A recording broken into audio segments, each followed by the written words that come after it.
Watch as Ben Shapiro completely silences pro-Hamas students.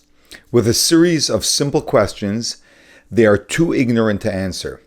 The students are left speechless and exposed as they refuse to condemn Hamas's terrorism. Hi. Howdy. Over the last couple of weeks, I've heard you make multiple justifications for the carnage, the death, the despair, the now over 10,000 Palestinian people that have been slaughtered, refugee camps that have been bombed with one-ton bombs, US-made bombs, people picking up the body parts of their children and putting them in bags because they can't find every bit of their family's remains. And you have made the justification that it's worth it if Hamas is wiped out. I want to do a thought experiment for the audience. You push a button right now, Hamas is gone from the earth. Call it whatever you want, it's gone. What do Israeli-Palestinian relations look like? So the answer is that it... No, I'm going to tell you the answer. Well, then that's not a question. No, that was my framing of the question. At a certain point, so as long as you get to a question mark at the end, we're good. There's a question. Okay. Sometime in the near future. What does the West Bank look like? Who administers the West Bank? You know, I got the question. It's the Palestinian Authority who cooperates. They're docile. They work with the Israeli government. In what way? And what do you see in the West Bank? Day in, day out, ethnic cleansing. People getting kicked out of their homes. In the middle of the night, the Israeli Defense Force. Is there a Orwellian, listen. Okay. There are No, questions I know. coming very soon, sir. I appreciate your time. Listen. People being pulled out of their homes, watching their homes demolished while their children cry. Where's the question? The question is, do Palestinians have the right to defend themselves? So, can I ask a quick counter question? If by Palestinians defending themselves, is Hamas a terrorist group? Sure. Should Hamas surrender tomorrow? It's not for me to say. Okay, so... Should Israel stop dropping one-ton hold on a second. No. You got to talk for several minutes and spew complete bullshit. So now it's my turn. So, because that's how this works. This is a dialogue. This is a dialogue. No, so let me explain, okay? Here is my perspective.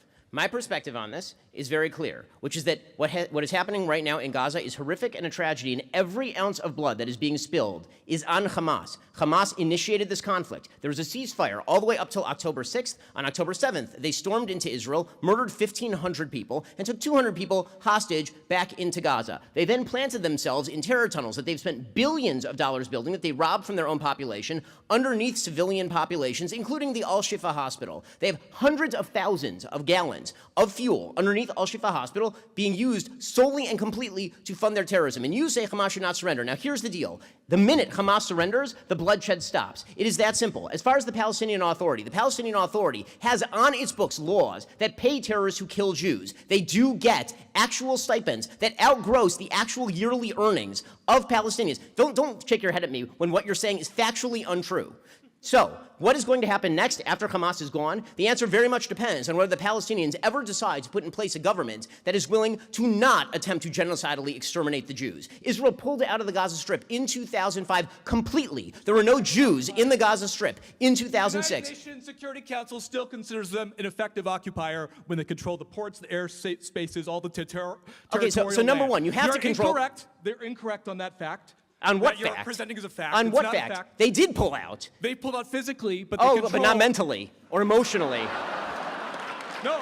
Okay. I just explained how they did pull out. As far as the ports, as far as the airspace, of course they have to prevent the shipment in of weaponry. Why? Because every single dollar that went into the Gaza Strip was used to build the greatest terror base on planet Earth, and we're watching the consequences of that right this very instant. Israel has complete air superiority over the Gaza Strip. If Israel truly wanted to commit human rights violation, they could literally turn the place into glass tomorrow. They are not doing that. Listen to me.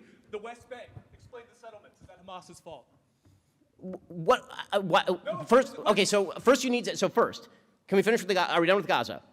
We're done with Gaza. So now we're moving to the West Bank. I'm not going to separate them fully, no. Of course you're not going to separate them fully because you won't even say that Hamas should surrender. I'm not in charge of Hamas. That's such a ridiculous answer. I'm not. You're not in charge of Israel either, but you're dictating policy.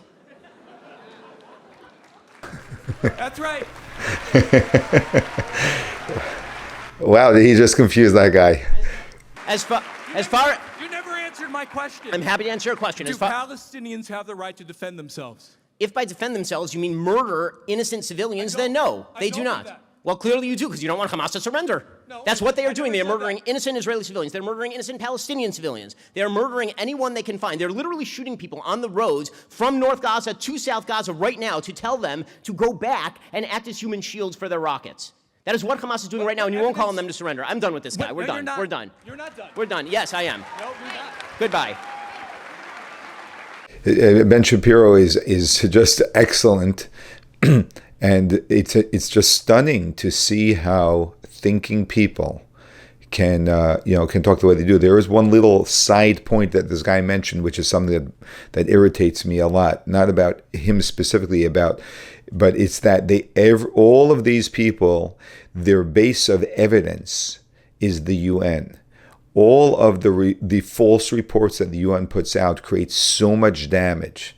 It's beyond, otherwise there would not be any legitimate basis. This gives legitimacy to a lot of arguments that they make when the UN puts out their anti-Semitic and racist reports, which only they retract from a few months later when it's already too late and it's already out in the news.